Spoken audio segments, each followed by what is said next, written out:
Bonjour, samedi 1er décembre 2018.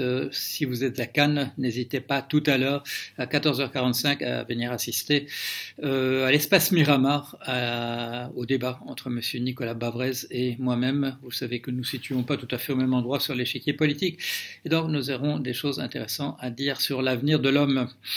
Voilà, mais c'est pas de ça que je voudrais vous parler ce matin. Je voudrais vous parler d'un certain nombre de choses qui se passent depuis 2 ou 3 jours autour de Monsieur Trump et je voudrais vous en donner le sens général. Je reviendrai sans doute là-dessus dans des papiers un peu plus détaillés, mais là en vitesse.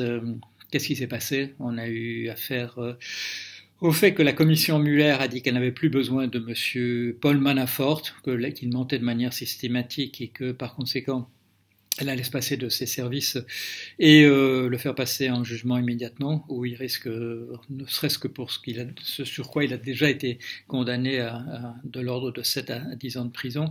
Et puis, je crois que c'était hier, l'affaire de Monsieur Cohen, Monsieur Michael Cohen, l'avocat depuis longtemps de Monsieur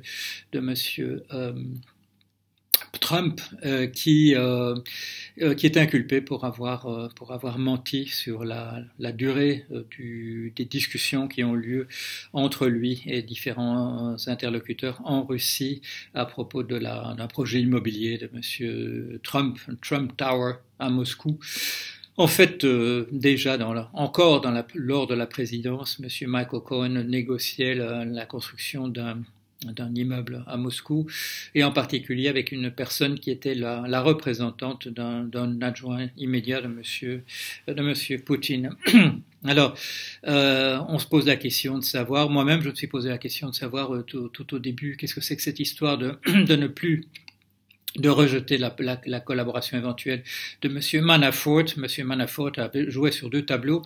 Il affirmait dire tout ce qu'il savait à la justice, et pendant ce temps-là, il négociait avec les avocats de Monsieur Trump la possibilité d'une grâce présidentielle. Il a essayé de jouer sur les 2 tableaux. Il a sans doute perdu sur les 2. Pourquoi perdu sur les 2?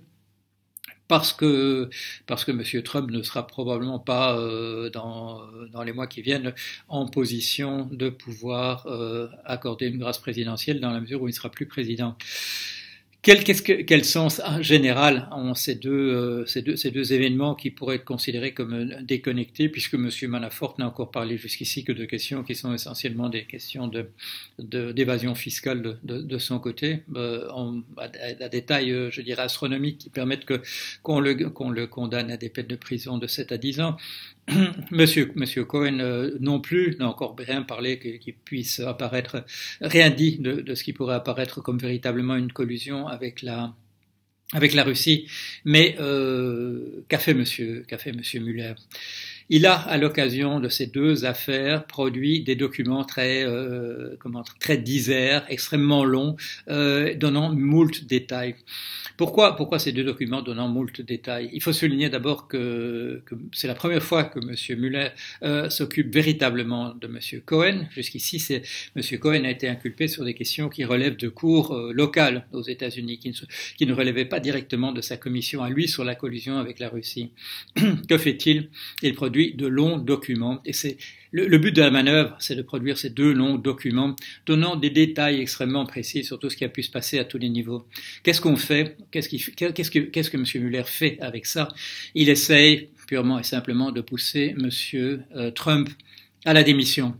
Avant que ne soit inculpé son fils Donald Jr., avant que ne soit inculpé sa fille Ivanka, avant que ne soit inculpé son gendre Jared Kushner, et éventuellement encore son fils Eric Mueller.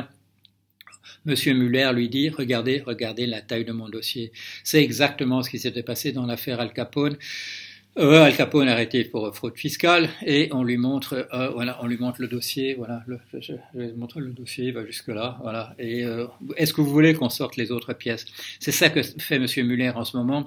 Il dit à Monsieur Trump, est-ce que vous voulez qu'on sorte les autres pièces? Sinon, sortez de manière qui apparaîtra encore comme honorable. Vous serez pas poursuivi pour haute trahison. Vous aurez simplement démissionné parce que pour passer plus de temps avec votre famille. C'est ça le message en ce moment de Monsieur Mueller.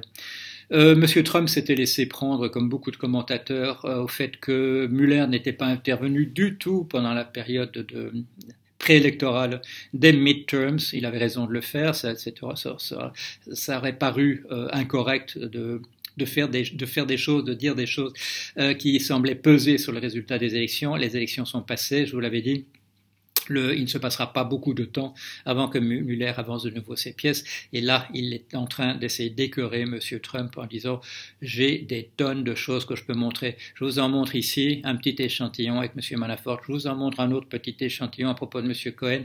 Et c'est la partie émergée de l'iceberg. Vous savez qu'il en viendra encore et qu'il en viendra encore. Et quand vous croirez c'est fini, il en viendra encore. » Voilà, rapidement, parce que je crois que j'ai une connexion qui n'est pas terrible ici, malgré le cadre tout à fait prestigieux dans lequel je suis. Je vais essayer de vous envoyer ça, une petite précision. Donc, que fait M. Mueller? Il pousse M. Trump à la démission. Merci.